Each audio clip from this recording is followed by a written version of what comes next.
the conflict in Ukraine versus Russia is still commencing and expanding, there is a question.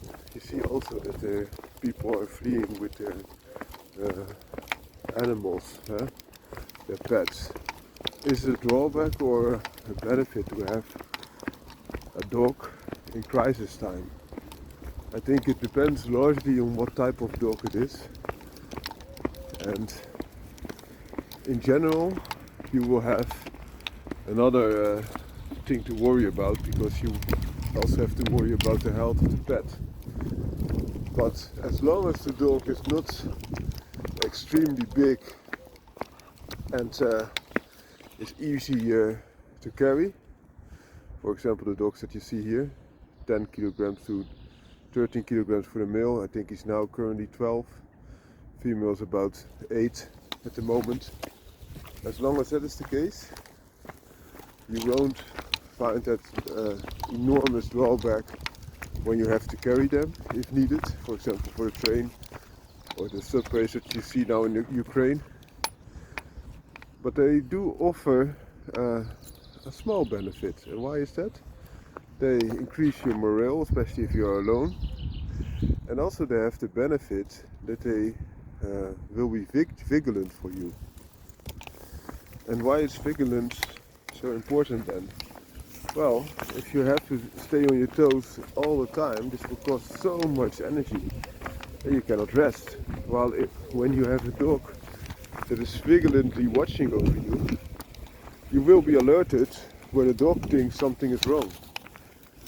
And if so, you can wake up and act upon that. And of course you will not act as fast as you would when you were already awake, of course, but if you can never rest, you will be depleted completely of your energy, and this is a bad thing, of course. The other thing, to be in a place where you have some morale booster like your dog, that's a benefit. But it could be different for all kinds of persons. But vigilance has a benefit, in my opinion, for everyone. And if you're only seeking vigilance, then you don't need a big dog. Because a very small dog, even a Chihuahua or a Jack Russell Terrier, can be that vigilant watcher over you and help you. But I do recommend a dog that is not overly barky, because if a dog is overly vigilant, overly barky, people around you will start to complain. So it will be harder for you to stay with them.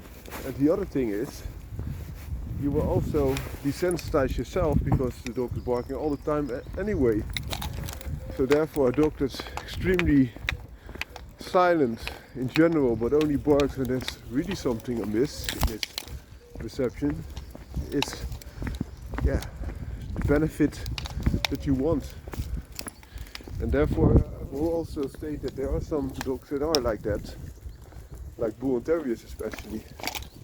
Also the patterdale known as a silent worker, not a bayer, not a barker, so to say. The other thing is that despite vigilance is a nice thing, some people also want a little bit of help from your dog. And if the dog is, for example, Chihuahua size or a Chihuahua effectively, you can imagine that they don't have anything, if so, extremely little to do to protect you, whereas a somewhat bigger dog can still help you. Example, patterdale terriers, like the ones that you see here, 12 kilograms and 8 kilograms to the left, are very small, but they are bred to engage in combat with foxes, badgers, and sometimes are even used on the wild hog, so European swine or Russian swine. And of course they will be ragdolled by such a great brute, but it says something about their courage, even engaging up to 200 kilograms hog monsters, but also the capability that they can duke it out with other predators. and oftentimes also win. So that would also tell you something. Despite the small size and carryability, they have a certain punch that's way above dogs like a Labrador that might be 2 or 3 times or 4 times the weight. So I hope this helps. Have a great day.